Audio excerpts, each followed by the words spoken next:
बिस्मिल्लाहिर्रहमानिर्रहीम इय्याका नअबुदु व इय्याका नस्तईन। As promise हम जनरल सर्जरी की मैंने रेडियोलॉजी वाली वीडियो अपलोड कर दी है।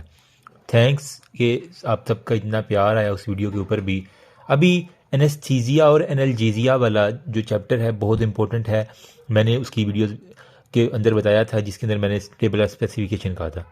ठीक है, इसके अंदर जो है ना, क्योंकि एनेस्थीसिया हमारे पास जो है वो दो टाइप्स के हैं, एक है जनरल एनेस्थीसिया, एक हमारे पास है लोकल, और इनकी फेजेस जो है ना वो तीनों ऑलमोस्ट सेम। ठीक, तो इस वीडियो के अंदर जो है ना, क्योंकि खिचड़ी नहीं हमने पकानी, जनरल एनेस्थीसिया का A to Z हर चीज़ हमने कर लेनी है ताकि हमारे पास फिर जो लोकल है ना वो एक अलग से उसको हम डिस्कशन कर लें। ठीक है, तो जनरल एनेस्थीसिया को डिस्कशन करने से पहले मेरा ख्याल है मुझे चाय पी लेनी चाहिए। अगर किसी ने पीनी है तो आ जाना, फ्री में आपको पिला दूंगा। ठीक है, नहीं एनीवेज। अच्छा, एनेस्थीसिया बेसिकली क्या है? A way to control pain during a surgery. यूँ कहने के procedure by using a medicine. जो हम इस प्रोसीजर में मेडिसिन यूज़ करते हैं उसको हम कहते हैं एनेस्थेटिक, जो है ना वो जो भी चीज़। अब ये क्या करता है बेसिकली? एनेस्थेटिक जो जितनी भी चीज़ें हैं ये बीपी को कंट्रोल करती हैं, ब्लड प्रेशर, ब्रीथिंग और हार्ट रेट और रिदम, इसको इसने कंट्रोल करना है। बुक के अंदर मुताबिक कहते हैं कि पहले ज़माने में जो सर्जरी थी ना वो बड़ी ही क्विक थी और ब्रूटल थी।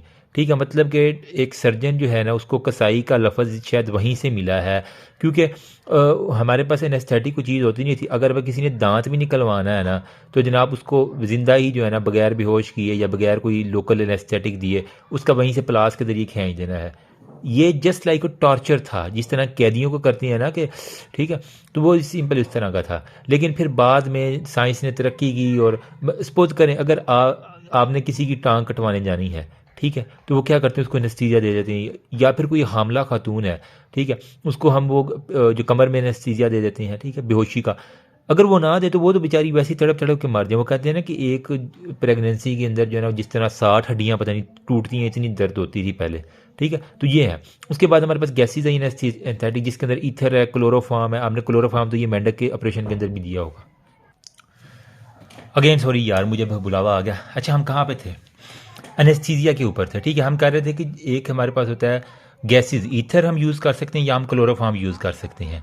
ठीक है, अब इसके अंदर दो टाइप्स जो हमने देखनी है वो है जनरल एनेस्थीसिया, मतलब पूरी बॉडी का हमने एनेस्थीसिया कर देना, मतलब उसको मुकम्मल तौर पे हमने A to Z टन कर देना है। ठीक है, तो इसके अंदर यूँ कहना है कि ये करेक्टराइज्ड होता है जनरल एनेस्थीसिया का 3 चीज़ों का ट्राइएड से। वो ट्राइएड आपसे अमूमन एग्जामिनर पूछ लिया करते हैं। नंबर 1 पे होता है AAM, यूँ याद रख लो। एक ट्राइएड बनाओ, उसके लिए ऊपर लिखो A, इसके ऊपर लिखो A, यहाँ पे लिखो M। ठीक है, तो ये फिर आपको नहीं भूलेगा, वरना वो बंदा सोचा रहता यार एक तीसरा कौन सा था। ये A से है एमनेजिया, फिर A से है हमारे पास एनाल्जेसिया, ठीक है, और M से है हमारे पास मसल रिलैक्सेंट। ठीक है, मसल जो AM होता है ना टाइम के लिए हम कहते हैं AM और PM, तो वहीं से याद हो AAM। ठीक है, तो मसल रिलैक्सेंट। एमनेजिया मतलब उसको वो सारे का सारा अनकॉन्शियस है, उसको जो कर रहे हो आप वो बिल्कुल भूला हुआ है। ठीक है, वरना क्या होगा, अगर मरीज़ को वो जो चीज़ याद रह जाए तो वो कहेगा ये डॉक्टर तो मेरे साथ बड़े उल्टे सीधे काम करता रहा, वो वैर रख लेगा आपके साथ। ठीक है, तो ये एमनेजिया बड़ा ज़रूरी है। इसको भूलना भी अल्लाह के पाक की एक कहने के बड़ी अच्छी नेमत है। ठीक है, वरना अगर आपका कोई अजीज़ चला जाए ना तो फिर वो अगर भूले ना आपको तो वो आपके लिए दिमागी तौर पे बड़ा होगा। एनाल्जेसिया उसको पेन फ्री रखना है, दर्द ना हो उसको। ठीक है, और मसल रिलैक्सेंट में कि आप जो है ना वो जो भी चीज़ दे रहे हो उसके मसल बिल्कुल रिलैक्स, ये ना हो कि उसको अकड़ाओ आ जाए सारे का सारा, टेटनस में चला जाए, इस तरह नहीं करवाना। मसल को बिल्कुल रिलैक्स रखना है ताकि अगर आप एंडोट्रेकियल ट्यूब डालें उसके मुंह में ईजीली वो चली जाए। ठीक है, या फिर कोई भी आप उसके ऊपर प्रोसीजर करें, मसल अगर टाट होंगे आप उसके ऊपर कट लगाएंगे तो वो कटेंगे नहीं, बिल्कुल सख्त होंगे। अगर वो बिल्कुल नरम मुलायम होगा तो आप इजीली कट भी लगा लेंगे, यही तो फ़ायदा है। ठीक है, और हमने जनरल एनेस्थीसिया में वो जो ड्रग इंड्यूस करनी है उसको फिर ऐसी होनी चाहिए जिसको हम रिवर्स भी कर सकें। ठीक है, उसका एंटागोनिस्ट भी कुछ ना कुछ होना चाहिए ताकि जब हमारा ऑपरेशन मुकम्मल हो गया तो ये ना हो कि जनाब ऑपरेशन के 3 दिन तक मरीज़ बेहोशी में ही है, नहीं, उसको हमने रिवर्सल भी करना होता है। ये है हमारे पास। ठीक है, बाकी लोकल में क्या होता है कि ओनली पार्ट ऑफ बॉडी जो अफेक्टेड है उसको हमने अगर टांग का करना, जैसे टांग को सुन कर लेंगे तो लोकल में हमारे पास ये होगी, ये हम बाद में डिस्कशन करें। अच्छा, coming to the phases of the general anaesthesia. इसके अंदर मेरी जान हमारे पास 3 फेसेस होते हैं। एक हमारे पास होता है जी इंडक्शन, सबसे पहले आपने इंड्यूस करवाना है, जो एनेस्थेटिक चीज़ आपने देनी है वो उसको इंड्यूस करवाना है। फिर इंड्यूस तो करवा लिया, उसका असर ख़त्म ना हो जाए, उसको मेंटेन करना है, तो मेंटेनेंस सेकंड है, maintenance of the anaesthesia. Number third पे क्या है, जब हमने ऑपरेशन कर लिया तो उसको रिवर्स भी करना है, ये नहीं कि वो पड़ा रहे वहीं पे, ठीक है। तो हमारे पास इंडक्शन के जो है ना वो दो ही स्टेप होती हैं, या तो वो हो सकता है हमारे पास इंट्रावीनस, मतलब हम वेन उसकी एक्सेस करके, ठीक है, उसके अंदर से जो है ना वो आईवी हम इंड्यूस कर दें, ठीक है। या फिर अगर वो छोटा बच्चा है, मतलब वो इंजेक्शन से डर रहा है, तो आप उसको इन्हेलेशन भी कर सकती हैं, और कुछ प्रोसीजर में दोनों भी चलते हैं, ठीक है। तो आईवी या फिर इन्हेलेशन जो होता है ना, मतलब हम मास्क लगा देते हैं, उसको ख़ास तरह की स्वीट कहते हैं, बेटा ये खूबसूरत सी जो है ना वो स्मेल सूंघो। अमूमन ये जो अगवा करने वाले आते हैं, ठीक है, वैसे ये बातें यूट्यूब पे वाले करने नहीं देते, वो कहते हैं तुम क्या बातें बता रहे हो। तो उनके पास जो स्प्रे होती है वो क्या होती है, खूब बड़ी मज़ेदार बिस्कुटों वाली या टॉफ़ियों वाली, तो वो यही होती है, स्वीट स्मेल होती है, बच्चे सूंघते हैं, अल्लाह के वाले, ठीक है। इंड्यूस हम आईवी भी कर सकते हैं और हम कर सकते हैं इन्हेलेशन, मतलब उसको कोई खूबसूरत सी खुशबू सुंघा के। तो ये हमने दो चीज़ें एक तो देखनी है, ठीक है। अब इसके अंदर कुछ खास ड्रग्स हैं, जिस तरह सक्सामेथोनियम का बड़ा आता है कि हम इसको क्यों यूज़ करते हैं इतना, तो इसके बारे में आपको कुछ चीज़ें पता होनी चाहिए, ठीक है। ये बात होगी सारी इंडक्शन की। इसके अलावा कुछ हमारे पास डिसएडवांटेजेस भी दवाइयों के होते हैं ना, वो भी आपने देखनी है। फिर उस एनेस्थीसिया को जो मेंटेन करना है ना, उसके लिए हमारे पास नाइट्रिक ऑक्साइड होती है, आइसोफ्लोरेन होती है, एट्रोक्यूरियम होती है, आपकी सारी फार्माकोलॉजी है, ठीक है। वो हम इसके अंदर डिस्कशन कर लेंगे इसके, ठीक है। फिर रिवर्सल में हमने क्या करना है, जो हम गैसेस दे रही हैं जिस तरह नाइट्रिक, उसको रोक के सिर्फ हमने ऑक्सीजन की देनी है, साथ में फिर हमने एट्रोपिन देनी है और जो रिवर्सल देनी है। तो यहाँ पे आपको मैं दो चीज़ें एक बड़ी इंपॉर्टेंट बताने लगा हूँ, अगर आपको फार्मा में भूल गई हैं। हमारी बॉडी में क्या होता है, गैमा अमाइनो ब्यूटेरिक एसिड, जिसे हम कहते हैं क्या, गाबा रिसेप्टर्स, एक ये होते हैं। इसका काम बेसिकली क्या होता है, इसका काम होता है इनहेबिटरी सारे का सारा, मतलब गाबा ने, यार इसको कैमरे को फोकस करो ना थोड़ा सा, ठीक है। इसने हमारे पास क्या करना है, इनहेबिटरी जो है ना वो सारे का सारा काम करना है। और नंबर सेकंड पे हमारे पास क्या होता है, ग्लूटामेट रिसेप्टर होती है। अगर आप CNS फार्मा याद करो ना, तो हमारे पास दो है, ग्लूटामेट रिसेप्टर होती है। इसका काम क्या होता है कि हर चीज़ को एक्टिवेशन के अंदर लेके आना, ठीक है। तो हमने जब एनेस्थीसिया देना है तो हम किसको टारगेट करेंगे, गाबा रिसेप्टर को करेंगे। उठो यार तुम्हारी बारी है। एनेस्थेटिक ड्रग्स जितनी भी हैं वो गाबा रिसेप्टर पे ऊपर जाएंगी और उसकी इनहिबिटरी इफेक्ट को बढ़ाएंगी, ताकि वो आगे जो है ना वो पेन वाला सिग्नल और वो सारे का सारा ना आ जाए। तो हमने इनहिबिशन को जो है ना वो थोड़ा सा प्रमोट करना है। तो ये सिंपल सी बात है जो मैंने आपके साथ शेयर करनी है। अब हमारे पास अगर मैं इसकी 100 बातों की एक बात करूँ ना, ठीक है, तो हमारे पास क्या चीज़ आ जाएंगी। हमने जो ड्रग्स जो यूज़ करनी है जनरल एनेस्थीसिया के अंदर, वो आपके पास मोर और लेस जो है ना वो, अगर मैं पहले नाम लिख दूँ तो आपके पास प्रोपाफोल जो है ना, प्रोपाफोल, ठीक है, सॉरी फॉर माई स्पेलिंग, लेकिन इसी तरह का प्रोपाफोल आप दे सकते हैं। नंबर सेकंड पे थायोपेंटीन जो है ना, ठीक है, इसको आपने जहन में रखना। कुछ भी नहीं अगर याद आ रहा है, ये 4 ड्रग्स तो आपको फिंगर टिप्स भी होनी चाहिए, ठीक है। एटीमोडेट जो है ना वो हम दे सकते हैं, एटोमीडेट हो गया, ठीक है। और नंबर लास्ट में हमारे पास कीटामीन, ठीक है, कीटामीन। ये 4 ड्रग्स जो है ना, PTE या PTI या PTE जो है ना, जो भी आप याद कर लेना, ठीक है।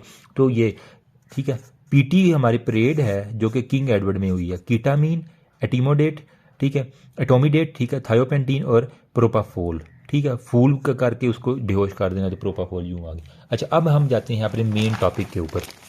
हमने कहा कि हमने सिडेशन सबसे पहले करनी है। यार इधर नज़र भी नहीं आ रहा, ठीक है, पेज चेंज करना पड़ेगा, यहाँ पे आ जाओ, ठीक है। तो सिडेशन के लिए हमने क्या क्या चीज़ें करनी है। नंबर 1 पे देखो सिडेशन, ठीक है, इसके अंदर बेसिकली आपने, या नंबर सेकंड पे एमनेजिया, ठीक है, ये 2 चीज़ें सबसे पहले आपने अचीव करनी है। सिडेशन में क्या है, सिडेशन का मतलब सो जाना, मुकम्मल तौर पे बंदे को सुला दिया। एमनेजिया का मतलब क्या है, उसकी बिल्कुल मेमोरी जो है ना वो आपने लॉस करनी है उस दौरान, ठीक है। पुरानी मेमोरी लॉस नहीं करनी, सिर्फ जो उस दौरान प्रोसीजर हो रहा है वो वाली मेमोरी आपने लॉस करनी है, कुछ याद ना रहे। वरना मरीज़ नशे से जब बाहर आएगा, ठीक है, उसको याद होगा कि फ़लाँ फ़लाँ मशीनें जो है ना मेरे ऊपर लगी हुई थी, ठीक है। जब आप ओटी से उसको शिफ्ट करेंगे वार्ड के अंदर, तो वो उसको वही दिमाग में वही मशीन ट्यूं ट्यूं ट्यूं वो वाली चल रही होगी और वो उसका ब्लड प्रेशर हाई हो जाएगा। तो इस वजह से एमनेजिया बहुत ज़रूरी है कि उसको हमने बुला देना है।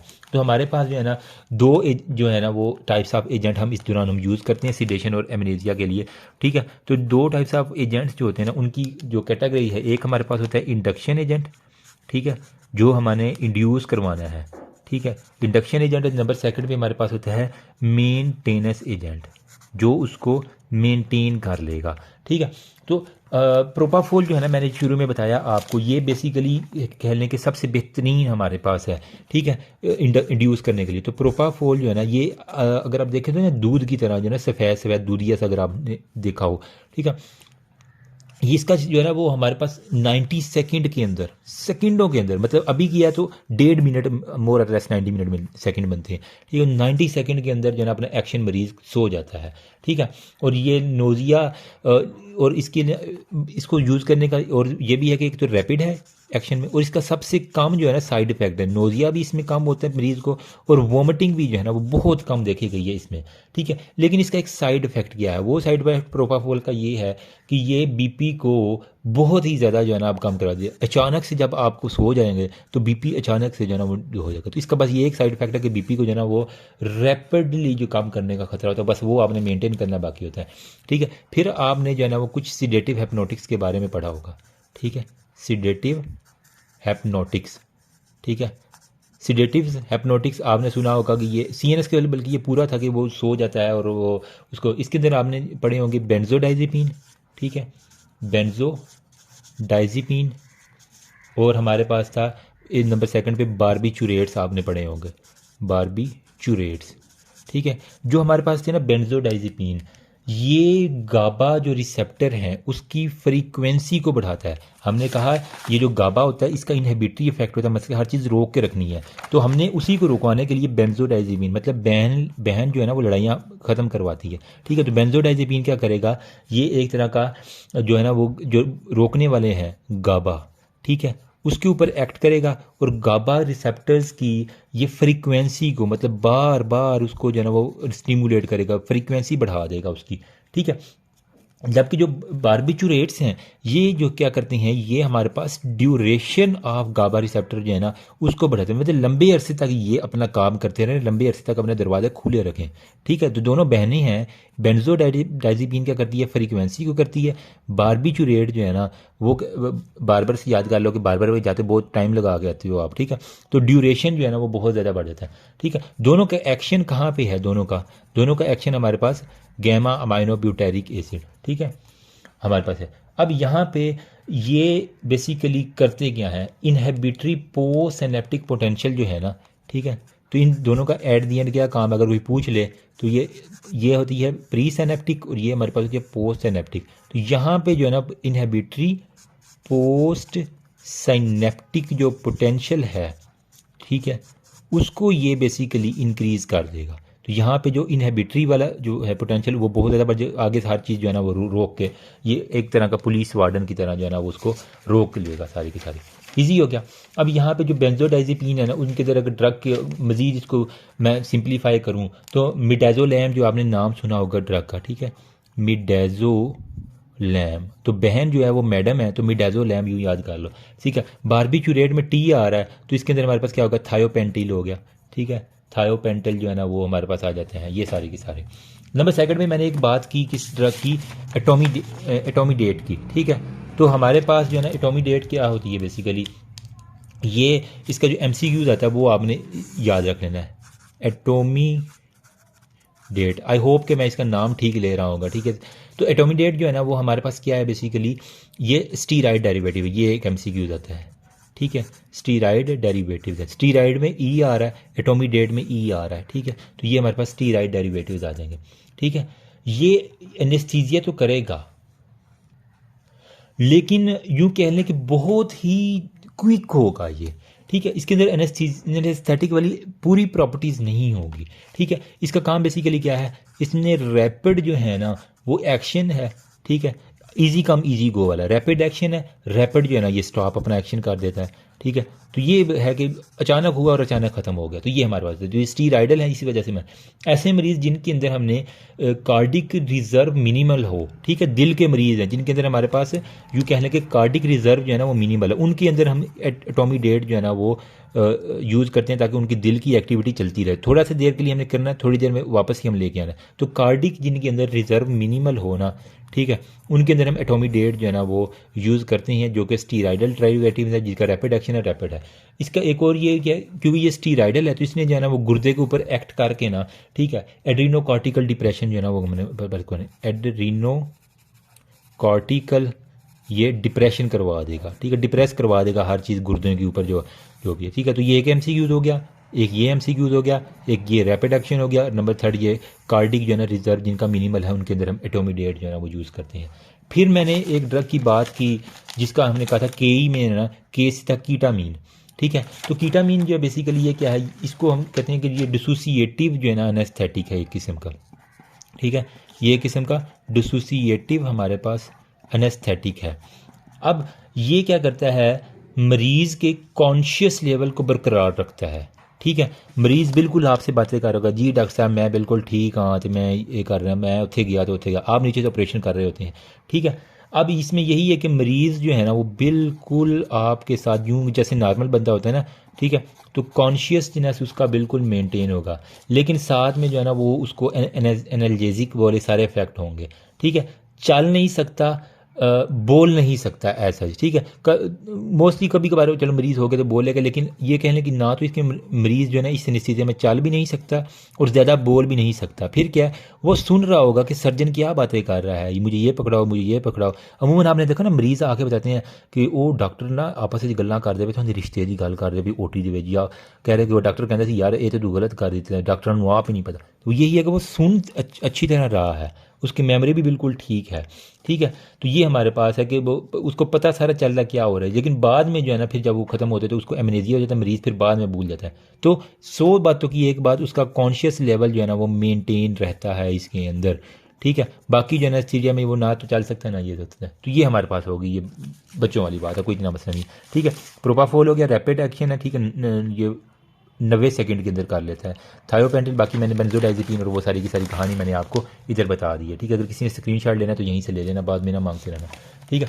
अब नेक्स्ट हमारे पास आ जाता है जी मसल रिलैक्सेंट के बारे में उसने कहानी बताई हुई है, वो हम कर लेते हैं, ठीक है। मसल रिलैक्सेंट, इसके अंदर हमारे पास क्या चीज़ आती है, 2 तरह के हमारे पास होते हैं।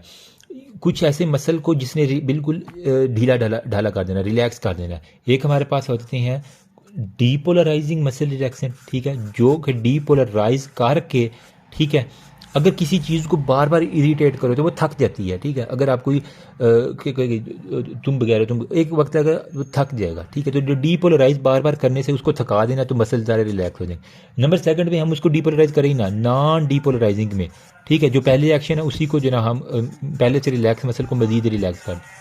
Sorry for the background noise यार, मैं क्या करूँ इसका, ठीक है। जब भी मैंने वीडियो बनानी होती है सारा दिन वेले होते हैं, जब मैंने वीडियो बनानी होती है तो कोई ना कोई बेचने वाला, अल्लाह हर किसी को हलाल रिज़्क दे, मेरी दुआ है, मैं कोई इनके लिए नहीं कर रहा, लेकिन यही है कि यार कोई अजीब ही बात है।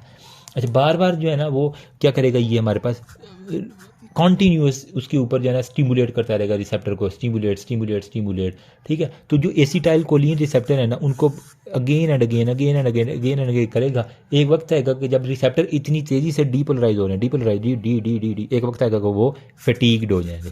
तो इसने फटीग करके रिसेप्टर को जो है ना वो करना है। तो जब इतनी दफ़ा करेगा तो उसको रीपोलराइज करने का टाइम ही नहीं मिलेगा, तो हमारे पास क्या होगा, नो रीपोलराइजेशन, ठीक है। उसको रिपोलराइजेशन का जो है ना वो हमारे पास टाइम ही नहीं मिला, नो टाइम, उसको हमने इतना ज़्यादा स्टिमुलेट करवा दिया डीपोलराइज। अब क्या होगा, वो हमारे पास रिसेप्टर सारे का सारा थक गया, फटीग, और वो एंड दी एंड मसल को कहेगा ले भाई मैं अपना काम ही नहीं करता, मसल कहता तुम जाओ रिलैक्स करो अपनी बातें, ठीक है। तो मसल हमारे पास बिल्कुल टनाटन रिलैक्सेशन में चला गया, ईजी हो गया। अब तो इसके अंदर आपको जो सिम्टम देखने को मिलता है ना डीपोलराइजेशन, शुरू में जब आप डीपोलराइज करते हैं तो एक ख़ास तरह की रैपिड डीपोलराइजेशन से ट्विचिंग होगी, उसके बाद मसल रिलैक्स होंगे, ठीक है। तो इस डीपोलराइजेशन इवेंट के अंदर आपको ट्विचिंग ऑफ मसल जो है ना शुरू के स्टार्ट में जब देते हैं तो एक, क्योंकि उसने डीपोलराइज करना है तो ट्विचिंग ऑफ मसल आपको एक दफ़ा मिल जाएगी, उसके बाद जो है ना वो नॉर्मल हो जाएगा। अच्छा, इसकी अगर एग्जांपल की बात करें तो एस से है हमारे पास सेक्स, ठीक है, वो सेक्स बार बार होता है, ठीक है। तो इसके अंदर जो है ना मैंने यूँ याद रखा कि सेक्सामेथोनियम जो है ना, ठीक है, sorry for my dirty mnemonic again मैं कह रहा हूँ, अगर किसी को बुरे लगते हैं तो वो अपने निमोनिक मुझे बता दिया करे, ठीक है। तो सेक्सामेथोनियम बार बार करने वाला सेक्स जो है ना वो फटीग हो गया, उसने बार बार सेक्स किया वो फटीग हो गया, तो अब मुझे नहीं भूलेगा ये डीपोलराइज के अंदर सेक्सामेथोनियम आता है, ठीक है। इसका क्या है बेसिकली वही है, रैपिड जो है ना इसका ऑनसेट ऑफ एक्शन है, ठीक है, और रैपिड ही इसकी जो है ना वो रिकवरी है, ठीक है। यहाँ इंट्यूबेशन करना ज़रूरी है, फौरी तौर पे हमने वेंटिलेटर इसको देना और फौरी तौर पे वेंटिलेशन करना है। उसके बाद फिर हम जब वो मरीज़ रिलैक्स हो गया तो फिर हमने उसको, ये तो थी इन्हेलेशन डोज, अब हमने उसको मेंटेनेंस डोज देनी है, जिसकी के लिए हम क्या यूज़ करते हैं, एट्राक्यूरियम जो है ना वो A1 जो यूज़ कर रहे हो, A1 जो है ना वो एट्राक्यूरियम जो है ना वो हमारे पास, उसी को सेक्सामेथोनियम को मेंटेनेंस के लिए हमने, ठीक है, डोज एज एट्राक्यूरियम देते हैं, ठीक है। और इसकी हमारे पास सेक्सामेथोनियम की होती है 1.5 मिलीग्राम पर केजी ऑफ दी बॉडी, मतलब 1.5 मिलीग्राम जो है ना वो यूँ याद रख लो कि आपने करना है।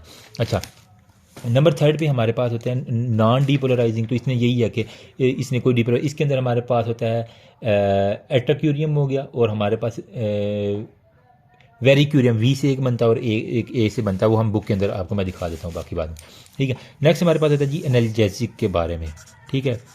जो एनाल्जेजिया है मतलब हमने साथ में पेन भी तो कंट्रोल कर लिया, उसको दर्द भी तो ना हो ना, ठीक है। तो इसके लिए आप क्या कर सकते हैं, आपके पास पैरासीटामोल है, ठीक है, साथ में एस्प्रीन है, नंबर 1 पे ये, ठीक है। नंबर 2 पे पैरासीटामोल प्लस एस्प्रीन का कम्बिनेशन, इसके अंदर हम कोडीन जो है ना वो डाल देते हैं, नंबर 3 पे हो गया, ठीक है। या फिर हम paracetamol plus non steroidal anti inflammatory drugs और साथ में IM जो है ना वो मार्फिन पता है ना कि आप पेन किलर के तौर पे यूज़ करते हैं, तो ये हम डाल सकते हैं।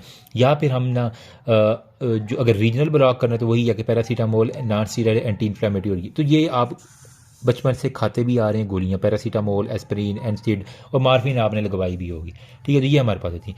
अब मैं आपको बताता हूँ कि कुछ फेजेज़ हैं जो कि जनरल एनेस्थीसिया के, उसको हम डिस्कशन करके हम इंशाल्लाह बुक के ऊपर जाते हैं, हमारा बहुत ज़्यादा कवर हो जाएगा फिर, ठीक है। तो हमारे पास क्या है, फेजेज़ के बारे में अब प्रॉपर जो है ना वो मैं आपको बताने लगा हूँ। तो फेजेज़ क्या हैं जनरल एनेस्थीसिया के, वो है हमारे पास ड्रग इंड्यूस रिवर्सिबल स्टेट होती है, ठीक है। बेसिकली एनेस्थीसिया यही है ना, हमने क्या किया कि इसके अंदर अनकॉन्शियसनेस, मसल रिलैक्सेंट और एनाल्जेसिया का ट्रायड बना हुआ है, ठीक है। तो फेजेज़ में हमने क्या किया, इंडक्शन किया, मेंटेनेंस किया और रिवर्सिबल किया, ठीक है। अब कुछ लोग कहते हैं कि ये जो मैंने यहाँ पे फेजेज़ लिखे हैं ना ये वाले, ठीक है, इन 3 फेजेज़ से पहले भी एक फ़ेज़ आता है जिसे हम कहते हैं प्री इंडक्शन फेज़, ठीक है। प्री इंडक्शन फेज़ क्या होता है, ये बेसिकली वो होता है कि जब मरीज़ आता है तो आप उसका देखते हैं बीपी कहीं ज़्यादा तो नहीं है, उसको बुखार तो नहीं है, उसकी ऑक्सीजन ठीक है कि नहीं ठीक, ऑक्सीजन सेचुरेशन। तो प्री इंडक्शन फेज़ भी आप इसके अंदर ऐड कर सकते हैं before induction. Pre induction phase में आपने क्या करना है, उसका ब्लड प्रेशर चेक कर लो, ठीक है, उसकी O2 सेचुरेशन चेक कर लो, उसका जो है ना वो टेम्परेचर जो है ना वो आप चेक कर लो, तो ये हमारे पास है, ठीक है। कुछ मरीज़ होते हैं कि वो सफ़ेद कोट देख के या OT ड्रेस में किसी डॉक्टर को देख के परेशान हो जाते हैं और उनका बीपी शूट कर जाता है, तो ऐसे मरीज़ को फिर OT से वापस वार्ड के अंदर भेजना पड़ता है, जाओ भाई अपने पहले दिल तो ठीक कर के आओ, ठीक है, दिल की धड़कन, ठीक है। कुछ लोगों को पल्स, फिर हम उंगली के ऊपर ना पल्स ऑक्सीमीटर लगाते हैं, तो कुछ लोगों की ऑक्सीजन सेचुरेशन देखते हैं, अगर वो ज़्यादा हो तो फिर भी हमारे पास मुश्किल हो जाती है, ठीक है। परेशानी कम करने के लिए फिर हम कुछ मरीज़ को एंजियोलिटिक जो है ना, जिसके अंदर हमारे पास मिडाज़ोलैम है ना, ठीक है, मिडाज़ोलैम वो हम दे देते हैं जिससे हो देते हैं, इसके अलावा या फिर डायरेक्ट ओपियाइड्स दे देते हैं जिससे हमारे पास काफ़ी हद तक हो जाती है। तो हमारे पास इंडक्शन 2 तरह से होती है, उसके बाद हम इंडक्शन करते हैं एनेस्थीसिया की जिसके अंदर IV है या फिर हमारे पास है इन्हेलेशन है, ठीक है। तो अब मैं इसको बताने लगा हूँ आपको, ठीक है। तो हमारे पास जो सबसे पहला फेज़ है वो है इंडक्शन वाला। इंडक्शन हमने किस तरह करनी है, या तो हमने IV करनी है या हमने करनी है इन्हेलेशन, या मुंह सांस के ज़रिए देनी है या फिर वेन के ज़रिए देनी है।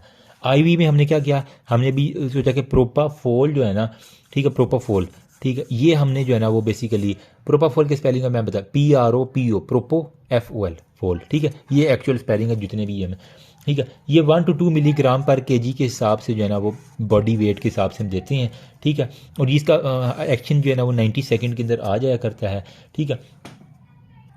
तो मतलब अभी आपने दिया है ना मरीज़ को, तो मरीज़ जो है ना विद इन 1.5 घंटा कह रहा हूँ 1.5 मिनट, इतना कम अरसे के अंदर बेहोश हो जाता है।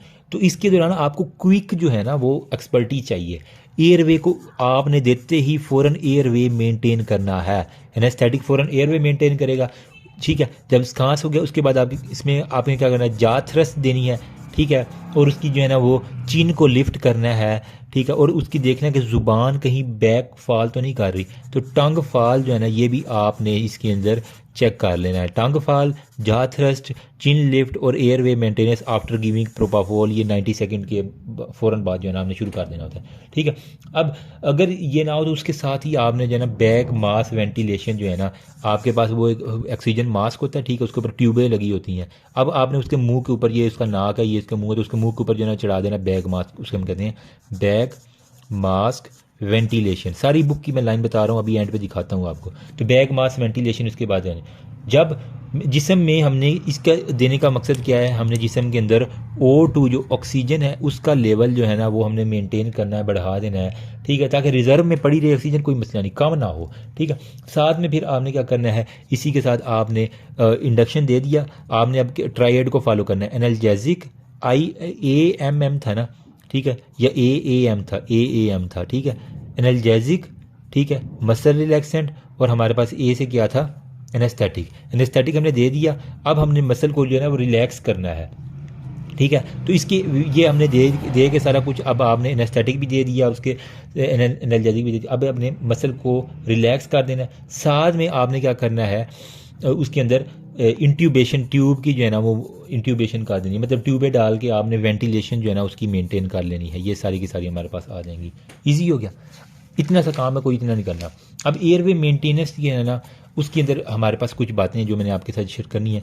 तो एयरवे मेंटेनेंस के अंदर वो कह रहा है हमारे पास हो सकती है लेरेंजियल मास्क हमने दे सकते हैं, ठीक है, लेरेंजियल मास्क एयरवे, ठीक है, वो किस तरह का होता है, यूँ करके ना, अगर आपको देखें तो गूगल के ऊपर यूँ करके यहाँ पे वो सारा प्लास्टिक से बनी होती है, इसको हम अंदर मुंह के अंदर इंसर्ट करते हैं, यूँ करके बना होता है, ठीक है, इसको हम कहते हैं लेरेंजियल मास्क एयरवे। ठीक है, नंबर सेकंड पे हम अगर ये नहीं आप करते तो आप नंबर सेकंड पे जो एयरवे मेंटेन करना वो एंडोट्रेकियल ट्यूब जो है, ठीक है, जिसे हम क्या कहते हैं ETT, ठीक है, एंडोट्रेकियल ट्यूब जो है ना वो हम इंट्यूबेट कर देते हैं।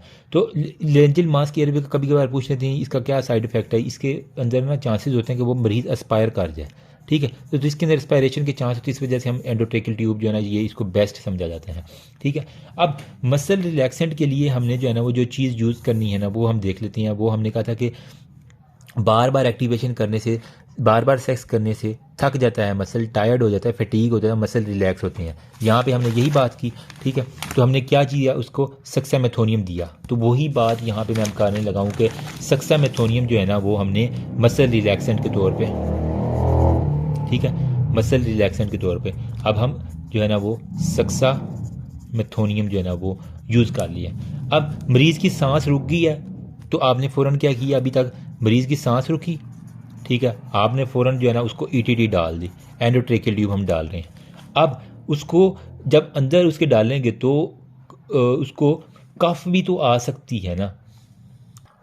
ये एक मेरे पास पिक्चर है, इससे हम ज़रा गौर करते हैं। ये है जी एंडोट्रेकियल ट्यूब, एंडो मुंह से लेके ट्रेकिया के अंदर हमारे पास जा रही है, ठीक है, ये एंडोट्रेकियल ट्यूब देख रहे हो, यहाँ से हमने ना वो हवा भर दिया करते हैं। ये एक बलून है, ये यहाँ पे, अब बलून जो है यहाँ पे होता है, यहाँ से हम इंजेक्शन के जरिए हवा भरते हैं, ये बलून यहाँ पे जाके फूल जाता है ताकि ये बाहर ना आए, ठीक है। तो ये इसका जो कफ है इसको अंदर ले जाके हम इन्फ्लेट कर दिया करते हैं, ठीक है। इसकी वजह से क्या होता है कि हमारे पास कोई भी एसोफेगस से कोई चीज़ आई या मुंह से कोई पानी गया है ना तो वो कभी भी एस्पायरेशन नहीं करवाएगा, ठीक है। जबकि हमारे पास क्या था, लेरेंजियल मास्क जो है ना वो मैं आपको दिखा देता हूँ। लेरेंजियल मास्क के अंदर ये इस तरह का जो है ना वो लेरेंजियल मास्क होता है। अब इसके अंदर चांसेस होते हैं कि साइडों से कहीं ना कहीं से जो है ना वो कुछ ना कुछ जो है ना वो एस्पायर का मरीज़ कर लेता है। तो इस वजह से इसका नुकसान ये है कि इसको हम यूज़ नहीं करते, इसी वजह से हम जो है ना वो एंडोट्रेकियल ट्यूब जो है ना वो यूज़ करते, इसका कम यूज़ है। ये है लेरेंजियल मास्क, ठीक है। अभी जो पीछे वाला मैं दिखाया था वो हमारे पास क्या था, एंडोट्रेकियल। तो एंडोट्रेकियल ट्यूब जो है ना वो हमने करना है, इसको वेंटिलेटर के साथ लगा देना है, एनेस्थीसिया मेंटेन करना है।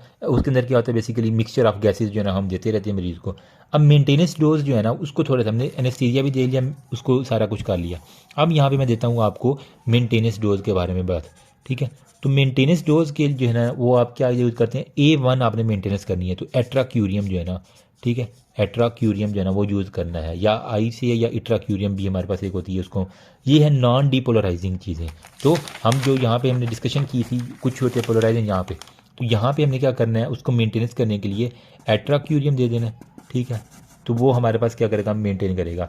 अभी अगर किसी मसल को जो है ना वो कब तक देते हैं, शॉर्ट एक्टिंग अगर होंगे ना तो कुछ शॉर्ट एक्टिंग हमारे पास मसल रिलैक्सेंट हैं, वो हमने कब देने होते हैं। ये क्वेश्चन पूछा बेटा शॉर्ट एक्टिंग किन किन केसेस में आप देंगे, ठीक है। तो आपने कहना सर अगर किसी ने सी सेक्शन करवाना है ना तो उसके अंदर हम शॉर्ट एक्टिंग मसल रिलैक्सेंट देंगे, या फिर अगर किसी ने एमरजेंसी के अंदर कोई सर्जरी में आ गया हो सकता है उसके पेट में कोई दर्द हो या स्टोमिक जो है ना वो हो गया, तो उसके अंदर हमें शॉर्ट एक्टिंग देनी है ताकि बाकी जो सिस्टम ना वो चलते रहे अपने सारे के सारे, ठीक है। तो ये हमारे पास तो थोड़ी सी बातें थी जो मैंने आपके साथ शेयर करनी। अब हमारे पास जो है ना उसने आगे लिखा हुआ वेंटिलेशन के लिए, ठीक है। तो वेंटिलेशन जो है ना उसकी कुछ सेटिंग आपने मेंटेन करनी होती है। वेंटिलेशन में हमारे पास क्या क्या चीज़ आपने मेंटेन करनी है। एक तो आपने टाइडल वॉल्यूम जो है ना वो आपने मेंटेन करना है, ठीक है, उसकी सेटिंग कर लेनी है मशीन के अंदर। प्रेशर जो है ना वो एक खास आता है जिन्हें उसके फेफड़े फाड़ नहीं देने, तो प्रेशर कंट्रोल आपने देखना है। नंबर 3 पे पॉजिटिव एंड एक्सपायरेटरी प्रेशर, जिसको हम क्या कहते हैं PEEP, positive and expiratory pressure जो है ना वो मरीज़ का मेंटेन करना है, ठीक है। ये प्रेशर एल्विलाई को कोलैप्स होने से बचाते हैं, अगर ये प्रेशर ना हुआ तो उसके एल्विलाई फ़ौरन से कोलैप्स करें बंजाला के वाले, ठीक है। तो अभी तक हमने मेंटेनेंस के अंदर क्या क्या चीज़ें देखी हैं। एक हमने देखी मेंटेनेंस के अंदर हमने क्या क्या चीज़ें देखी, एक हमने देखी सीडेशन उसको दी थी, ठीक है, उसको सीडेशन को मेंटेन करना। मसल रिलैक्सेंट जो दिया था उसको हमने मेंटेन किया इंट्राक्यूरियम के ज़रिए। नंबर 3 मैंने बताया आपको एनाल्जेसिक जो है ना वो हमने देना है। अब एनाल्जेसिक कौन से दे सकते हैं आप, ऑक्सीजन में नाइट्रिक ऑक्साइड बेस्ट है, ठीक है, ये हम दे सकते हैं। मसल रिलैक्सेंट में हमने क्या दिया इंट्राक्यूरियम जो है ना वो दे दिया है, ठीक है। साथ में हमने मोनीटर क्या करना है, तो उसका BP जो है मोनीटर करते रहो, साथ में उसकी जो ECG ट्यूब्स लगी हुई हैं वो मोनीटर करते रहो, आपके पास होती हैं, ठीक है। अब इसके अंदर एडुकेसी ऑफ वेंटिलेशन में आपने एक तो ऑक्सीजन की मेंटेनेंस देख ली, पल्स ऑक्सीमीटर के जरिए उसकी ऑक्सीजन की सैचुरेशन देख ली, ठीक है, और CO2 देख लिया ताकि उसको हाइपर कैपनिया तो नहीं हो रहा, बहुत सारे के सारे। साथ में आपने जो है ना उसके यूरिन आउटपुट के लिए जो है ना वो आपने बैग लगाया था यूरिन, वो बैग जो होता है, ठीक है, वो हमने मेंटेन करना है। टेम्परेचर उसका मेंटेन करना है। कार्डियोपल्मोनरी रिससिटेशन जो है ना इसकी सहूलत मतलब CPR की सहूलत हो तो तभी आप मरीज़ को हाथ लगाएं, हो कभी भी मरीज़ कोई भी एमरजेंसी में जा सकता है तो आपने, ठीक है। अब इसके बाद जो है ना वो फिर एंड पे हमने जो है ना जब सारा काम हो गया तो ऑक्सीजन की रिवर्सल के लिए जो है ना वो हमने सर्जरी जो है ना वो कर ली है, तो इसको ऑक्सीजन में दे के बाकी सारे कैसे बंद, सिर्फ ऑक्सीजन थेरापी प्योर देती हैं सर्जरी के बाद, ठीक है। तो वो मरीज़ जो है ना उसके एजेंट जो जितने भी होते हैं वो स्टॉप हो जाती हैं। और साथ में हम जो ब्लॉक किए होते हैं उसको एक्टिवेट करने के लिए हम साथ में एट्रोपिन वगैरह दे सकते हैं, ठीक है। और जो एंडोट्रेकियल ट्यूब है उसको बाहर निकाल दो ETD को, ताकि मरीज़ एक कफ जो रिफ्लेक्स है वो आने लग जाता है, ठीक है। और साथ में ऑक्सीजन हमने फुल दे दिया और इजी हो गया। नियोस्टिग्मिन में एट्रोपी और नियोस्टिग्मिन आपने नाम सुना होगा, ठीक है। अब हमने बेसिकली करना क्या है सर्जरी के बाद, 100 बातों की एक बात, हमने यहाँ पे बॉडी में एसिटाइल कोलिन को बढ़ाना होता है, ठीक है। तो एसिटाइल कोलिन क्या कहती है कि एक्टिवेशन हमने करवानी है। तो जो इंजाइम यहाँ पे होता है एसिटाइल कोलिनेस्ट्रेज जो इसको तोड़ रहा होता है, उस इंजाइम को हम पकड़ के रोक दें तो एसिटाइल कोलिन का लेवल बढ़ जाएगा। तो हमने कौन से देना है, एसिटाइल कोलिनेस्ट्रेज जो इंजाइम है उसको इनहेबिट करना है। तो एसिटाइल कोलिनेस्ट्रेज इनहेबिट करेंगे तो हमारे पास एसिटाइल का कोलिन का लेवल बढ़ जाएगा, ठीक है। साथ में नियोस्टिग्मिन जो है ना वो एज आ इनहेबिटरी जो है ना वो हम इसके अंदर नियोस्टिग्मिन जो है ना वो एसिटाइल कोलिन के लिए हमने दिया। मतलब ये जो इंजाइम है ना इसको रोकने के लिए एसिटाइल कोलिनेस्ट्रेज को रोकने के लिए हमारे पास कौन सा दवाई देनी है, नियोस्टिग्मिन देनी है, जो कि एसिटाइल कोलिनेस्ट्रेज को रोकेगा, जिसकी वजह से हमारे पास एसिटाइल का कोलिन का लेवल ज़्यादा होगा, ठीक है। और बॉडी जो है ना वो एक्टिवेट होना शुरू हो जाएगी, पावर उसकी बहाल हो जाएगी, ठीक है। साथ में आपने जो एट्रोपिन है ये वाली, इसका काम मैं बता देता हूँ ये क्या करती है। बेसिकली ये हमारे पास जो बॉडी के मस्कुरेनिक है ना रिसेप्टर उनको ब्लॉक कर देती है, जिससे बॉडी जो है मजीद एक्टिवेट हो जाती है। सारे हमारे पास जब मस्कुलेरिक रिसेप्टर ब्लॉक हैं, सारे एसिटाइल निकोटिनिक रिसेप्टर के ऊपर जो है एसिटाइल कोलिन निकोटिनिक के ऊपर रख गई।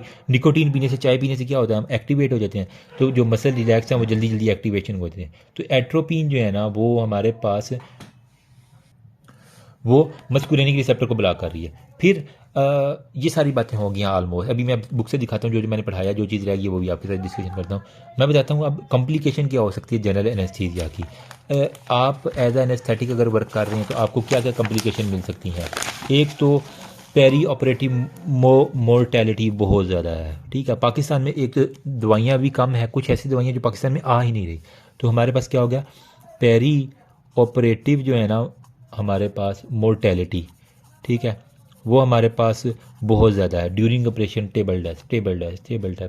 फिर एनेस्थेटिक मिसहैप्स कुछ हो जाते हैं, ठीक है। ये मैं सारी कॉम्प्लिकेशन ऑफ एनेस्थीसिया बता रहा हूँ, ठीक है, जनरल एनेस्थीसिया। तो हमारे पास कुछ एनेस्थेटिक वगैरह के मिसहैप हो जाते हैं सर्जरी के दौरान या 48 घंटे के अंदर मौत। वजह क्या है? ज़रा सी गलती की सर्जन ने, ठीक है, और एयरवे जो है ना वो उसका मैनेज नहीं हो पाया, या उसकी मशीन थोड़ी सी ख़राब थी, उसने उसको ठीक नहीं कर पाया, तो वो एयरवे मैनेजमेंट ख़त्म सारी उसकी सर, ठीक है। अब एनेस्थेटिक जो मिसहैप है ना, इसको हमने दो पार्ट्स के अंदर, इसको मैं कहता हूँ कि मिसहैप्स को हमने दो पार्ट में डिवाइड कर देना है। एक हमारे पास होती हैं प्रिवेंटिबल, ठीक है, जिसको हम कोशिश करके एक्सपीरियंस से प्रिवेंट कर सकते हैं। नंबर सेकंड पे नॉन प्रिवेंटिबल, मतलब जो हमारे हाथ में नहीं आ, वो बस उसकी अल्लाह की तरफ से आई हुई थी, उसको हम प्रिवेंट नहीं कर पाए। प्रिवेंटिबल में क्या हो सकता है ह्यूमन एरर हो, मतलब अभी नया नया जो है हाउस ऑफिसर लगा हुआ है जी नशा देने के लिए, तो ये भी एक है, तो ह्यूमन एरर भी हो सकता है। या फिर हमारे पास उसकी जो मशीनें वो 1947 वाली हैं, पुरानी तरीन मशीनें हैं, डिजिटलाइज नहीं कर रहा, तो इक्विपमेंट जो है ना वो माल फंक्शन अब उसके हो हैं, उस तरह से काम नहीं कर पा रहे, ठीक है। ह्यूमन एरर में क्या है कि हो सकता है कि सारी दवाई जो है ना वो लंग्स के अंदर चली जाए, ठीक है, एयरवे उसका सही मेंटेन नहीं हुआ, एनेस्थेटिक मशीन जो है वो ख़राब हो गई, उसने फ्लूइड को मिस कैलकुलेट किया है, जो आपने आगे आ रहा फ्लूइड थेरापी भी हमारे पास, ठीक है, तो उसने फ्लूइड को मिस मैनेज किया जिसकी वजह से सारे, या फिर उसने आईवी जो है ना वो कैनुला, ठीक है, वो ठीक लगाया नहीं है, वो ब्लॉक था, वो दवाइयाँ देता रहा, तो वो कहीं दवाई और जाती रही है, बाहर निकलती रही है, वो उसको मरीज़ को गई नहीं दवाई, तो ये हो सकता है। तो इससे हमने जब कोई इक्विपमेंट अपना ठीक कर लो तो हम प्रिवेंट कर सकते हैं इस मिसहैप को। नंबर सेकंड में नॉन प्रिवेंटिबल में क्या है? सडन डेथ सिंड्रोम एक है कि अचानक से जो ना वो पता ही नहीं चला, और सडन डेथ सिंड्रोम बच्चे, या फिर इडियोपैथिक जो है ना वो कोई वजह हो सकती है, या पुअर हमारे पास यह कह ले कि आउटकम ऑफ डिजीज़, बीमारी इतनी सवेयर थी, ठीक है, कि मतलब वो रिस्क के ऊपर था ऑलरेडी पेशेंट के, हो सकता है अल्लाह की तरफ से बच जाए, हो सकता है आगे बस चला जाए, तो वो कहते हैं मैं रिस्क लूँगा, ठीक है। तो ये सारे के सारे होते हैं। अच्छा, इक्विपमेंट माल फॉर्मेशन में क्या हो सकता है? जो मशीन होती है ना उसका दौरान ऑपरेशन जो है ना वो ब्रीथिंग सर्किट ख़राब हो गया, ठीक है, ये हो सकता है। मॉनिटरिंग जो सिस्टम है वो सारे का सारा उसका सॉफ्टवेयर अपडेट नहीं हुआ, वेंटिलेशन जो फंक्शन है वो लॉस हो गया, या लेरेंगोस्कोप के अंदर कोई मसला आ गया। आपने एक केस देखा होगा कि सर्विसेज अस्पताल में एक डॉक्टर ने ना ऑपरेशन के दौरान जो है वीडियो बनाई थी कि वो जनरेटर जो है ना वो बंद हो गए हैं, बिजली चली गई, जनरेटर बंद है, मरीज़ सारे पड़े हुए हैं। क्या था? इक्विपमेंट माल फंक्शन थी, ह्यूमन एरर था। उन्हें चाहिए था कि ओटी को तो एटलीस्ट जो है ना वो इतना दें। अब जब मशीन सारी बंद है, जो नशे में पड़ा हुआ उसको किस तरह वो सारी की सारी सर्कुलेशन जाएगी? मसला था। मुझे यकीन है कि उस दिन ज़रूर मरीज़ मरे होंगे और ये रिपोर्ट नहीं की, उन्हें अल्लाह की तरफ से कहा होगा कि चलो भी अल्लाह की मर्ज़ी, मर गया तो बस, ठीक है। अब लास्ट पे हमारे पास एक टॉपिक है एनेस्थेटिक इंजरीज़, ठीक है। इंजरी क्या क्या हो सकती है? देखो, हमें किस चीज़ से, हमने एयरवे को मेंटेन किया था, तो एयरवे के अंदर इंजरी हो सकती है। जब मुंह में जब डाल रहे हैं कोई चीज़, तो लेरेंक्स को, ट्रेकिया को, लिप्स को, टंग को, ठीक है, ज़ुबान को, उसके दांत टूट सकता है कभी कभार, ठीक है, वो हो सकता है। फिर हमारे पास कुछ पेरिफेरल नर्व इंजरी हो सकती है। देखो, जब अगर वो सी सेक्शन करवा रही है या फिर वो लिथोटमिक पोजीशन में है, ठीक है, तो उसकी टांगें तो ऊपर होंगी सारी, हो सकता है उस दौरान वो कोई इंजेक्शन लगा दे, ठीक है। या फिर कुछ ऐसे केसेस जिसमें उल्टा लेटा के मरीज़ का ऑपरेशन कर रहे हैं, तो प्रोन पोजीशन या लिथोटमिक पोजीशन में अंदर ना हमारे पास जब रीजनल ब्लॉक देती हैं, तो हो सकता है कोई नर्व को स्ट्रेच कर दिया हाथ से, तो नर्व जो है ना वो हमारे पास अल्लाह के हवाले। फिर अवेयरनेस के दौरान जो है ना वो अवेक पैरालिसिस में चला जाए।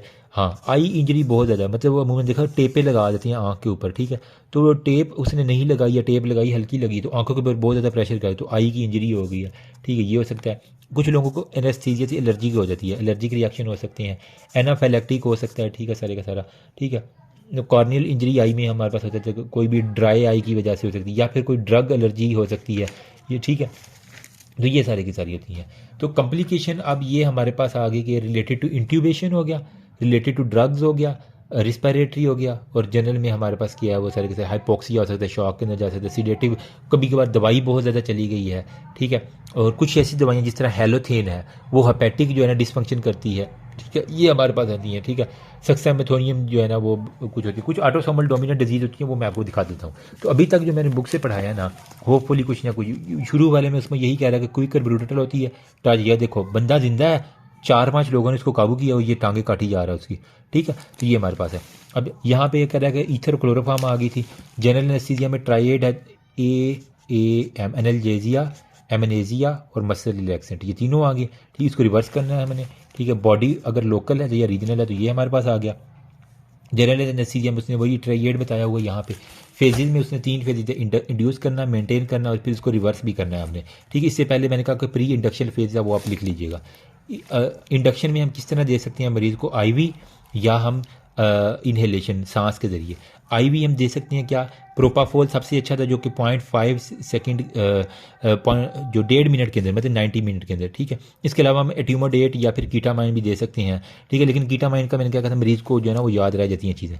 इन्हेलेशन में हमारे पास क्या है, इन्हेलेशन के लिए कि हमारे पास आइसोफ्लोरिन है, हेलोथीन है या सीवोफ्लोरिन है। सीवोफ्लोरिन ये होती है हमारे पास स्वीट इन टेस्ट, इस वजह से ये सबसे ज़्यादा मीठी खुशबू जो है ना बच्चे इजीली सूंघ लेते हैं, इस वजह से हमारे पास होती हैं। बाकी हेलोथीन में हमारे पास क्या है, आइसोफ्लोरिन जो है ना वो प्यूजेंट स्मेल, तो आइसो वाली जो है ना वो गंदी है। ठीक है, बाकी वाली जो है ना वो स्वीट है। बाकी वो कह रहा है हमने क्या एयरवे मेंटेन वेंटिलेशन में वही बातें बार बार किए जा रहा है कि सुप्राग्लॉटिक डिवाइसेस होती हैं, एंडोट्रेकियल ट्यूब हो गया। Good airway means safe anaesthesia. ठीक है, तो सेफ एनेस्थीसिया के लिए हमने एयरवे मेंटेन करना बहुत ज़रूरी है, एमसीक्यूज़ है। बाकी वो कह रहे हैं आर्टिफिशियल वेंटिलेशन दे सकती हैं। हमने क्या करना है, कफ रिफ्लेक्स, उसको खांसी किसी सूरत में आई, इस वजह से हमने चिन लिफ्ट, जा थ्रस्ट, टंग को करना है। एयर बैग में वेंटिलेशन हमने कहा। लेरेंजियल मास्क मैंने बताया था, लेकिन इसका खतरा क्या था, ये हमारे पास एस्पायरेशन बहुत ज़्यादा करवा देता है। वाया माउथ के जरिए हम देते हैं और इसके ऊपर एक सील लगी होती है जो हमारे पास ग्लॉटिस की ओपनिंग जो है ना उसको क्लोज कर देती है। ठीक है, प्लेसमेंट इज़ लेस इरीटेटिंग है, लेस ट्रोमेटिक है, टेक्निक है, लेकिन ये कह रहा है कि शॉर्ट प्रोसीजर के लिए यूज़ करते हैं। मसल रिलैक्सेंट में क्यों देते हैं, कफ ना आए। शॉर्ट एक्टिंग मसल रिलैक्सेंट में हमारे पास क्या है, सेक्स हमने करना थोड़ी देर के लिए होता है। ठीक है, डीपोलराइजिंग है, थका देगा। 1.5 मिलीग्राम, वही मेरे mnemonic dirty, sorry for that. ठीक है, ये क्या कहते हैं, चंद मिनट के लिए रहता है और फिर जो है ना वो ठीक होता है। करेक्ट एंडोट्रेकियल प्लेसमेंट, बाकी कह रहे chest. Why suxamethonium is use before intubation. Suxamethonium हमने क्यों यूज़ किया, मैंने कहा ये शॉर्ट एक्टिंग है। इसका जो है ना हमने कितनी डोज, 1.5 मिलीग्राम, तो ये एमसीक्यू देख आपको आएगा। तो ये है कि गुड मसल रिलैक्सेंट है ये सक्सामेथोनियम। ठीक है, यूँ कह लें कि सेक्स जो है ना वो एक अच्छा है मसल के लिए। शॉर्ट एक्टिंग एंडोट्रिकल, अगर इंट्यूबेशन फेल भी हो जाए, खुदा ना खासा बिजली चली गई है या कोई इस तरह का, तो हमें मरीज़ को दोबारा जगाना पड़ जाए फ़ौरन से पहले, तो सक्सामेथोनियम के शॉर्ट एक्टिंग है तो जल्दी जल्दी इसका हमें रोक देंगे इसकी दवाई, तो मरीज़ फ़ौरन क्विक जो है ना वो जाग जाएगा। तो ये हमारे पास हो जाती है। ठीक है, स्पॉन्टेनियस ब्रीथिंग जो है ना वो हमारे पास आ जाती है। एडिशन में काफ है, बाकी वो लंग में करते हैं। डिसएडवांटेज क्या है, मसल जो है ना ये सक्सामेथोनियम सेक्स करने से दिल जो है ना उसके ऊपर असर पड़ेगा, हाइपर कैलीमिया करवा देता है। के पॉजिटिव आयन बहुत ज़्यादा केले में होता है ना, तो सेक्स से पहले उसने केला खाया तो हाइपर कैलीमिया हो गया। मैलिग्नेंट हाइपरथर्मिया हो गया, उसको गर्मी बहुत ज़्यादा लगी। ब्रेडिकार्डिया, दिल बिल्कुल स्लो हो गया, दिल के ऊपर इफेक्ट है। पोटाशियम केला खाया उसने, मसल एचिज और पेन, बाकी आप खुद लिख लेना। डिफ़िकल्टी इंट्यूबेशन में, अगर इंट्यूबेट नहीं हो रहा, एंडोट्रेकियल ट्यूब डिफ़िकल्ट है, तो फिर वो कह रहा है कि हम एयर बैग वेंटिलेशन और ऑप्टिक जो है ना वो ब्रोंकोस्कोपी हम यूज़ कर सकते हैं। डबल ल्यूमन ट्यूब होती है वो भी हम यूज़ कर सकते हैं। वेंटिलेशन में कह रहा है कि हमने ब्रीथिंग सर्किट जो है ना मेंटेन करना है लेरेंजियल मास्क के जरिए। इसके अंदर oxygen pressure, volume, tidal volume मैंने बताया, रिस्पायरेटरी रेट हो गया, मूड ऑफ वेंटिलेशन, वो सारा मेंटेन किस तरह करना है। ट्राइएड हमारे पास उसी को ऑक्सीजन, नाइट्रस ऑक्साइड और इनहेलेशन एजेंट, जिस तरह हेलोथेन है, आइसोफ्लोरेन है। आइसोफ्लोरेन की खुशबू गंदी होती है। हेलोथेन में बाकी हमारे पास क्या था, स्वीट के लिए सेवोफ्लूरेन जो है ना, एन जिसके एंड पे आ रहा है वो हमारे पास सूंघने वाली है। ठीक है, तो एन वाली भी जो है ना हमने दे देनी है, जिससे हमारा नाइट्रिक ऑक्साइड जो है ना वो हम कहते हैं पेन फ्री रखती है, गुड एनेस्थेटिक है। हेलो या आइसोफ्लोरेन जो है ना वो हमारे पास मेंटेन करती है नींद को। एट्राक्यूरियम जो मसल रिलैक्सेंट है, तो वो कह रहा है competitive inhibitor of acetyl choline जो है ना एट्राक्यूरियम है। नाइट्रिक ऑक्साइड है, एडुकेट वेंटिलेशन है, कार्डियोवैस्कुलर स्टेबिलिटी है। बाकी डिलीवर करता है ये हमारे पास एनेस्थीसिया मशीन जो है ना, इसका काम किया ऑक्सीजन देना है, वेंटिलेशन करना है पेशेंट की। कंटिन्यूस प्रेजेंस है, मशीन का काम यही है कि कार्डियोपल्मोनरी रिससिटेशन को facilitate. Temperature, blood pressure, ECG इस दौरान आपने देखनी है। अलार्म कंडीशन कब होगी, जब ऑक्सीजन सप्लाई फेल हो जाए मरीज़ की, या फिर वेंटिलेशन जो है ना वो डिसकंटिन्यू हो जाए। वो जिस तरह मैंने कहा ना जनरेटर की बिजली चली गई है, तो वो सारे के सारे। ठीक, फॉलोइंग मॉनिटर में आईवी, ब्लड प्रेशर हमने चेक करना है, सीवीपी वो चेक करना है, यूरिन आउटपुट चेक करते रहना, पेशाब की उसको नाली लगी हुई है। ठीक है, जिसे हम क्या कहते हैं, कैथीटर कहते हैं। ठीक है, यूरिनरी कैथीटर, और कार्डिक आउटपुट मॉनिटर करते रहना है। बाकी वो कह रहा है कि रिवर्सल किस तरह करना है, जब हमारे पास ऑपरेशन हो गया तो नाइट्रिक ऑक्साइड को बंद करेंगे, सारी चीज़ें बंद करेंगे, हेलोथेन सिर्फ हमने क्या देना है, सिर्फ ऑक्सीजन थेरापी, सिर्फ और सिर्फ प्योर ऑक्सीजन देंगे तो मरीज़ जो है ना वो साथ में क्या गया नियोस्टिगमिन, जो कि एसिटाइल कोलिनेस्टेरेज जो इंजाइम था। ठीक है, यहाँ पे जो इंजाइम फिर रहा था, जो एसिटाइल कोलिन मार रहा था, उस इंजाइम को हमने मारना है नियोस्टिगमिन के जरिए। तो नियोस्टिगमिन उसको मारेगा, एसिटाइल कोलिन का लेवल बढ़ जाएगा। तो रिवर्स हमने क्या किस तरह कर, साथ में A1 जो है ना एट्रोपिन जो है ना वो हमने क्या देनी है, ठीक है। एट्रोपिन क्या है, मस्कुरिनिक रिसेप्टर को ब्लॉक करेगी, सारे के सारे नियोस्टिग्मा निकोटिनिक रिसेप्टर के ऊपर एक्ट करेंगे। तो हमारे पास क्या है, एट्रोपिन प्रिवेंट ब्रेडिकार्डिया रेड्यू, बाकी एसिटाइलकोलिन का लेवल बढ़ेगा जो ही, तो हमारे पास क्या होगा, वो स्टार्ट करेगा कफ, मरीज़ को खांसी हल्की जाएगी, उसे कहेंगे टैप करोगे हल्का सा, उठो यार तुम, मेरी आवाज़ सुनाई देगी, मरीज़ फ़ौरन से उठ जाता है। ठीक है। अगर cause of failure to awake, किसकी हो सकता है, उसको कोई ऑब्स्ट्रक्शन हो जाए एयरवे में, या फिर उसको जो है ना वो अफेक्ट बहुत ज़्यादा आ गया एनेस्थीसिया का, हाइपोक्सिया में चला गया, हाइपर कार्बिया हो गया। ठीक है।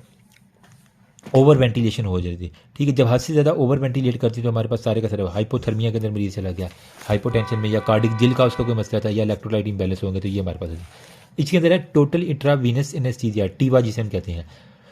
मोड ऑफ न्यू मोड है जनरल एनेस्थीसिया के, जिसके अंदर वो कह रहे हैं कि हम इंट्रावीनस आईवी जो है ना माइंड लाइन के जरिए सारा का सारा एनेस्थीसिया देते हैं। प्रोपाफोल और ओपियाइड इसके अंदर यूज़ करते हैं। इसके अंदर फ़ायदा ये है कि मरीज़ स्ट्रेस फ्री रहता है।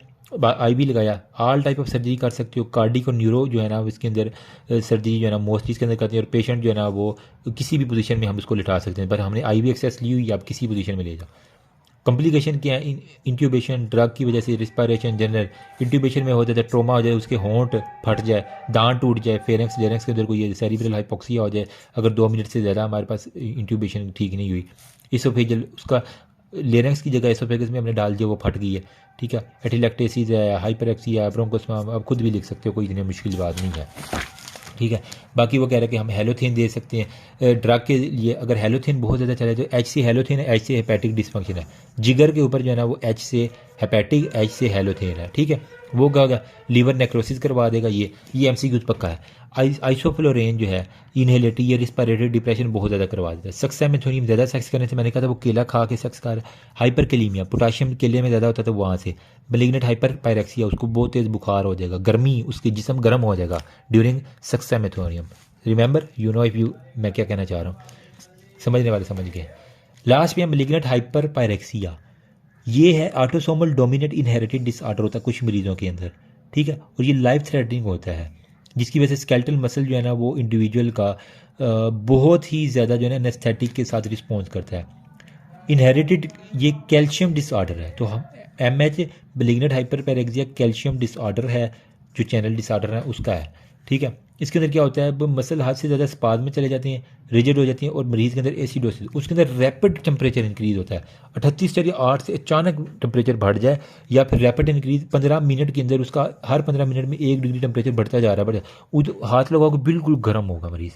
ठीक है। हाइपरपायरेक्सिया वो यही है, बुखार वाली कंडीशन, पीक टेम्परेचर अचीव हो जाएगा, बाकी वगैरह। इसके अंदर आपने क्या करना होता है, ठीक है। इसके अंदर वो कह रहा है कि आपने हाइपर वेंटिलेशन जो है ना, आपने फ़ौरन हर चीज़ बंद करके सिर्फ ऑक्सीजन जो है ना वो आपने चला देनी होती है, बाकी सारी चीज़ें बंद, सिर्फ ऑक्सीजन चला के। साथ में कह रहा है डेंट्रोलिन जो है ना वो 2 मिलीग्राम दे देगा, जो कि हमारे पास हर 5 मिनट के बाद रिपीट करेंगे, उसकी कार्डिक और रिस्पायरेटरी एक्टिविटी को स्टेबलाइज करो। अनफॉर्चुनेटली डेंट्रोलिन अवेलेबल है, मैंने कहा ना दवाइयाँ बहुत सी पाकिस्तान में आती नहीं। रिस्पायरेटरी में यही पल्मोनरी रिस्पायरेशन, लेरेंजियोस्पाज्म हो गया, निमोथोरेक्स, और वो कॉम्प्लिकेशन में हाइपोथर्मिया, हाइपर के वेंटिलेशन है, बाकी वो हमने ऑलरेडी दिया। नेक्स्ट हमारे पास लोकल एनेस्थीसिया है, उसको अलग वीडियो में डिस्कशन करेंगे, क्योंकि मैं भी थक चुका हूँ भी। ठीक है। तो होपफुली बताना मज़ा आया कि नहीं आया, शायद मेरी वजह से थोड़ी बहुत कुछ समझ आ गई हो। मैं ये तो क्लेम नहीं करता कि बहुत ज़्यादा जो है ना मैंने पढ़ाया, लेकिन अच्छा पढ़ाया, लेकिन होपफुली अगर आपको मज़ा आया तो बताना यार कमेंट में। अच्छा लगता है मुझे जब लोग इस तरह के कमेंट सेक्शन में बताते हैं। ठीक है। ये और ये वाला हमने सारा डिस्कशन किया। होपफुली एक वीडियो में अब आप जनरल एनेस्थीसिया के सारे मेरे डर्टी निमोनिक्स के लिए आई एम सॉरी अगेन, लेकिन मैंने यूँ ही याद किया था, वही मैं आपके साथ शेयर कर रहा हूँ as such anaesthesia analogy. Thank you so much, अल्लाह हाफिज़।